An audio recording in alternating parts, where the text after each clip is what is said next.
Hey guys, this is MattKids101, and today I'm going to be making a drawing app in Swift. So the main thing I plan to learn in this video is how to use the CoreGraphics APIs that I'm used to in Objective-C, and how to use them from Swift. So I'm just going to go right ahead and create a new single view application, and I will call it Bad Drawing, and I will use Swift as the language, create it. I'm going to delete the unit tests, and I'll get right ahead to making the UI. Now the UI is going to be dead simple. I think at first all we're going to have is a clear button to clear what the user has drawn, and then the user will be able to draw on this view in order to basically draw lines with their finger. So they'll be able to lift up their finger, draw a little line, lift it up, draw another line, and whatever. When they hit clear, it'll erase everything they've drawn. And after this, I think I might make a button to set the color to either red or black or something, just so we can experiment with different drawing colors. But at first, I think we're just going to be drawing in one color. So the first thing I'm going to do is create a new class, and I'll make it a Cocoa class, and I'm going to make it a UI view. I'll call it Draw View. That sounds fine. And what I'm going to do is I'm going to create a draw view on here.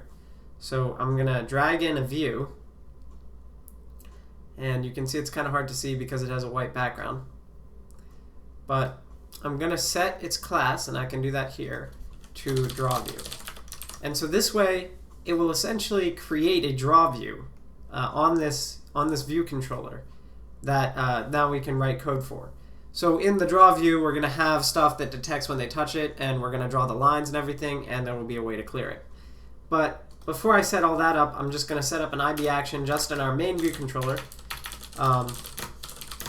for clear tapped. And so let's go ahead and set this. Touch up inside. We'll go all the way to clear tapped. So now let's just see what happens when we run it. Already it's complaining. I want this to be a UI view or UI kit. I don't know why. Maybe I accidentally created a Cocoa class and not a Cocoa Touch class. When I run it right now, let's see what happens. It works. So that's good. So we're going to need an initializer for this, I think. Actually, we don't even need an initializer for this.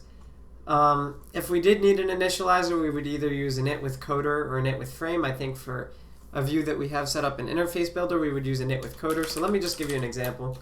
You would do something like this, super.init coder, or a decoder, and then you would do your initialization code here. So for instance, I could set our background color to black, and this will just be, and whoops, I need to name this argument. This will just be to demonstrate that this initializer is getting called. You can see it set the background color to black in our draw view. So this is how you would do initialization code for your view if we wanted to. But anyway, what we're going to do to make it so that the user can draw on this view is actually kind of simple. When the user first puts down their finger, we call that point the last point they tapped, which is true. It's the last point they tapped. Then let's say they move their finger, and we get a touch is moved event.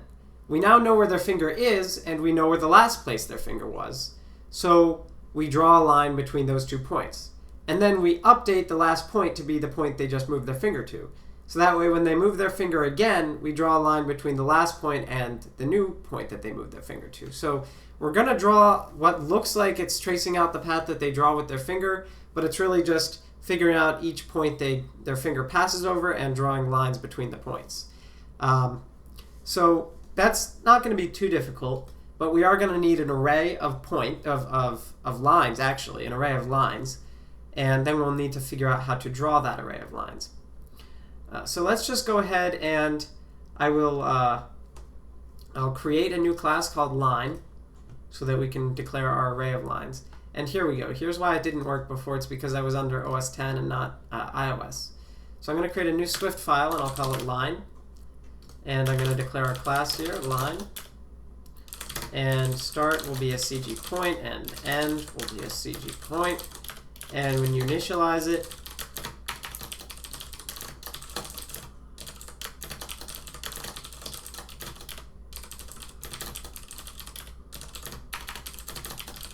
so this is just the initializer. I use underscore start so that this doesn't have the same name as this. And it's complaining because I need to import UIKit and not just foundation. Okay, so this is our line class so far. And now I can declare our array of lines. So I'm going to say lines will be line array, and I'll start it off empty.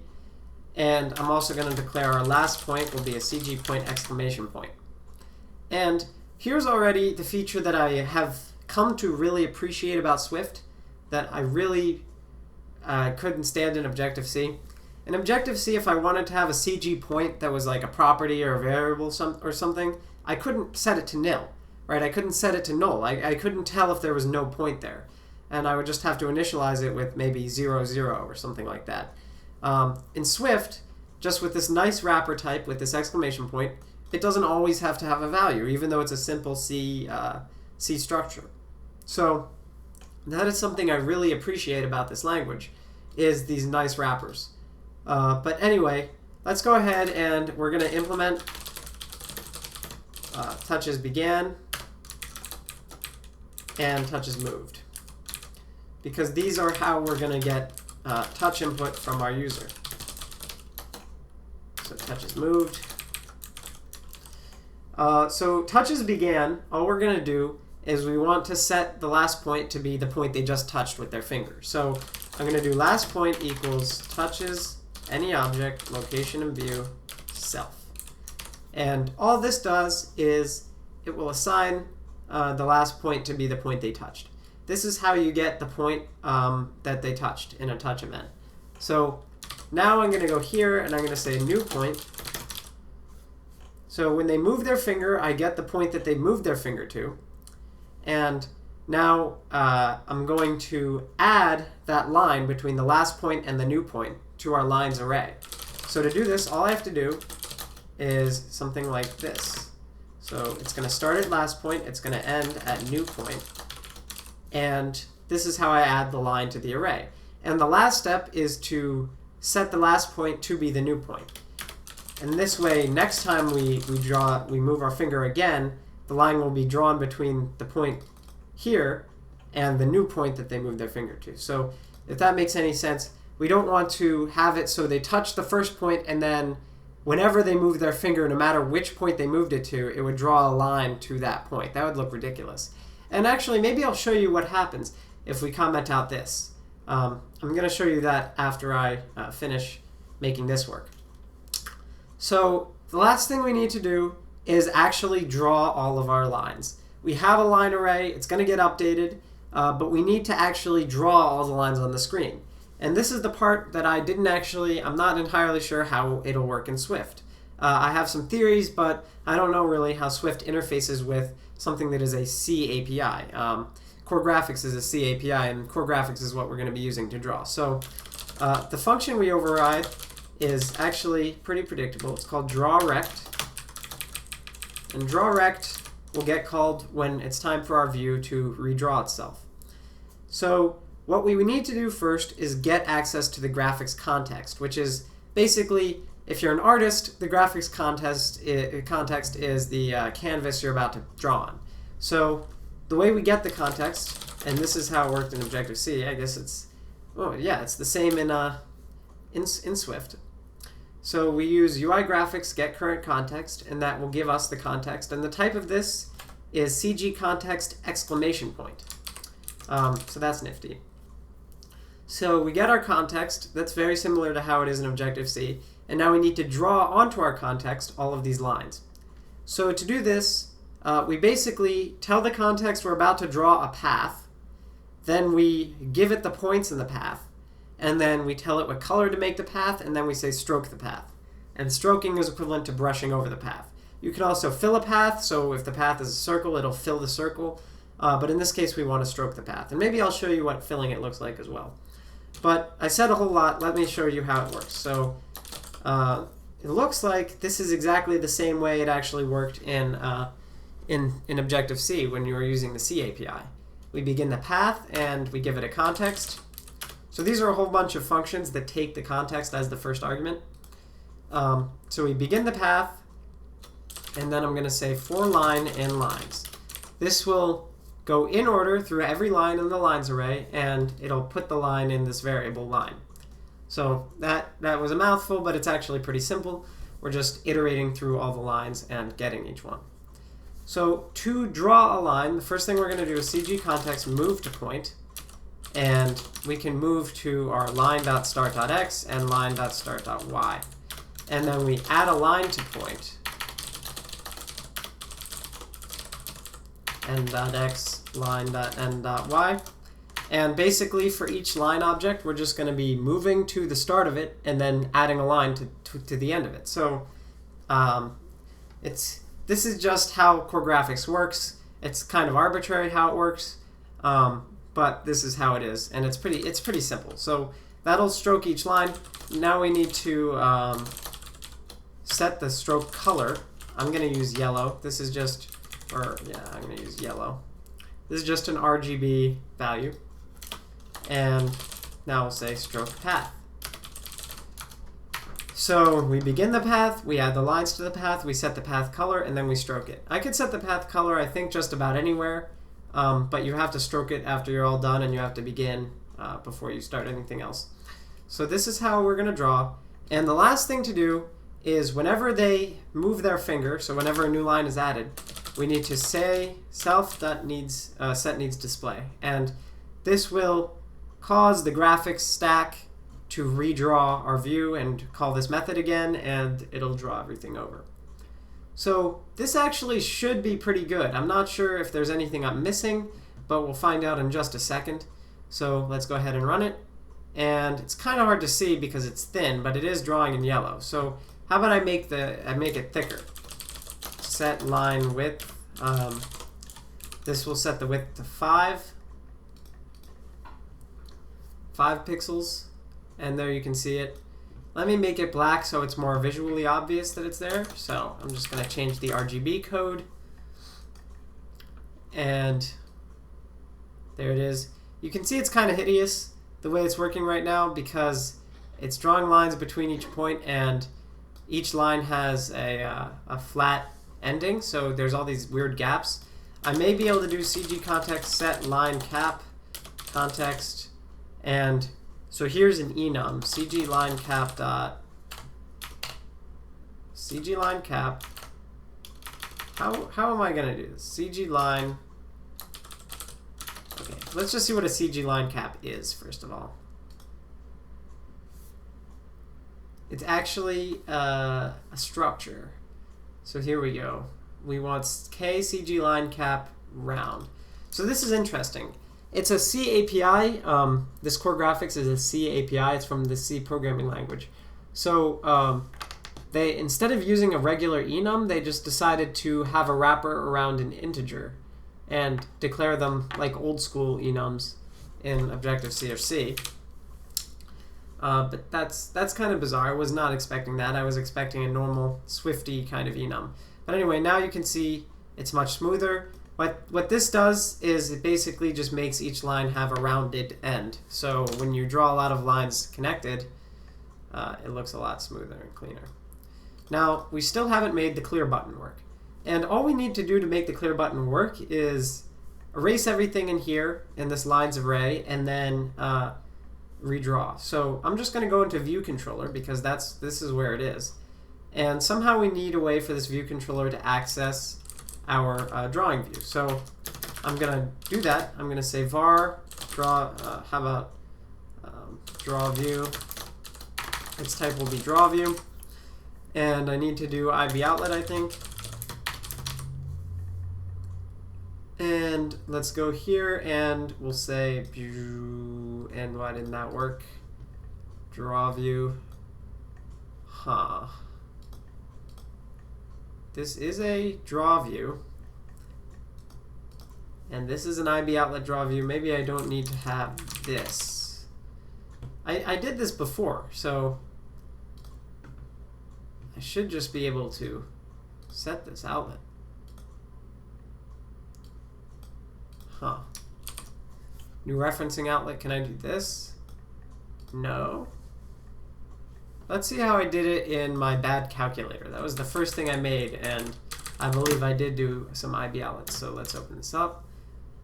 And yeah, I just did it like that. And I said IB outlet, and I had the type, and what if I make this any object? Will I be able to do it now? Yeah, okay, so that's weird. For some reason, when I have a custom view here, and it did have the right class, I just couldn't link it up with this. Well, I used any object. This seems like a workaround, but I think it's a bug in Interface Builder or something. So I'm going to say, I'm going to do a typecast to make sure it's a draw view. So this is so that I can actually get suggestions on what methods there are. So I'm going to do lines equals, I'm going to reassign it to an empty array, and then I'm going to redraw or set needs display. So this is all I need to do to clear it. I just empty the array of lines, and then I redraw the view. And I'm going to run it. Clear, and it goes away. Clear, and it goes away. So that works. And that's great. So now one thing I want to do before we add color is I want to make custom accessors. This is just for show. I think it'll be cool. So what I'm going to do is like this. I'm going to have a get, and I will return start.x, and I'll have a start y, and I'll return start.y, and I will have an end x and an end y. This is actually not the best thing to actually be doing, but it's just a demonstration of how I could utilize these properties. So because I made these now, I can go back here and in draw view, instead of doing line.start.x, I can do line.startx, line.endx, and it looks like they're just normal properties, and I want y there and y there. But since I have special accessors, it'll actually still work just the same way. So this is nifty. I like the custom accessors more. I think this looks cleaner, especially because it seems more natural for these C functions. But that was just to demonstrate that I could do these getters, and one possible application of them is this. So that's cool. Now I'm going to add a button, and I will make it a red button, and I will add another button, and I will make it a black button. And I typed a space at the end of the title by accident. So we're going to have these two buttons set the stroke color that they draw with. So I'm going to go back to our draw view, and I'm going to, or I'm going to even go back further to our view controller, and I'm going to add two IB actions. I'm going to add an IB action, func, and maybe I'll just make one like I like to do, so color tapped, and it's going to say button, will be a UI button, exclamation point, and this way I only have to have one action. So here, touch up inside, we'll go to our color tapped, and same thing here, color tapped. And let's go back. So here we're going to say if button dot title label dot text equals red, else if button dot title label dot text equals black. And this way I can get a different color. So I'm going to say color, and it'll start off being a UI color exclamation point. I say color equals UI color red color. And here I'll say color equals UI color black color. And otherwise I will, well, I would like to display some sort of error. I don't really know why this would possibly happen. So I'm not even going to do anything here. I'm just going to try to use color, and if it's nil, the runtime will crash anyway. So it'll actually handle the fatal error for us. So this is just to get which color they tapped on. Now I need a way to set the color here. So I'm going to go back to draw view, and I'm going to have a draw color. And that's going to start off with UI color black color, I think. So we're going to set draw color to be the color. So we're going to say draw view dot draw color equals color. And draw view is an any object, so it's not going to let us set this property, I don't think. And the only reason it's an any object is because I couldn't figure out how to use interface builder properly, as you recall. So I have to typecast it, but I know it's going to be the right type. And actually, since I'm using a cast, I don't really think I need to declare the type explicitly here, because it knows what type it is from this. Anyway, so I can set the draw color, and now we have to actually use that. So in our draw view, whenever they move, I'm going to add a color attribute to our line. So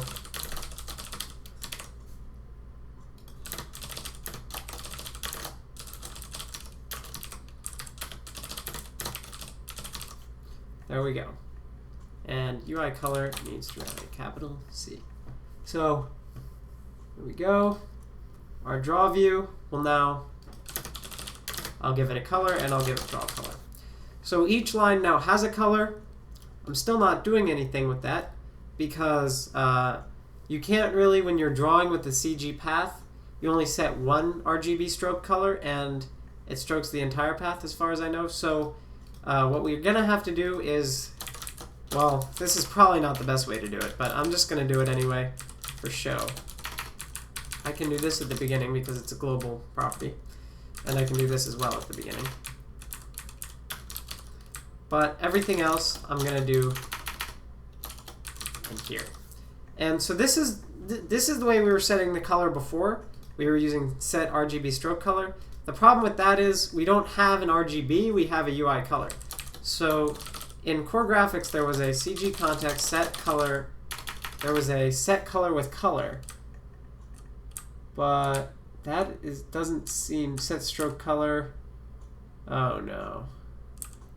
Yeah, set stroke color with color. That's what I want. So that still exists. So it takes a CG color, not a UI color. So I don't know if we can do like that. I guess that still works. This is how it was also in Objective-C. So for each line now, we're going to draw a separate path. We're going to begin the path. We're going to draw the line. We're going to set the color to be the line's color. And I'm not going to use draw color. I'm going to use line.color.cg color. That was my bad. Then we'll stroke it. And before we do any of this, we set these two properties. We set the width and the cap. These don't need to change each time in the loop, so we can just set them once outside of the loop. And now, well, I don't actually know if it'll work because who knows, we just did a lot. I can do that. I tap red, and voila, it's drawing in red. That actually worked much better than I expected. So, great. And of course, clear still works, gets rid of everything. So this is how we use a little bit of CoreGraphics in Swift. It seems basically the same way it was in Objective-C. So it's neat to see that they took all these C methods and made them accessible from Swift code. I actually wonder if I can write regular C code and just immediately access it from Swift. That would be kind of cool. So I don't know about that. I'll have to look into that.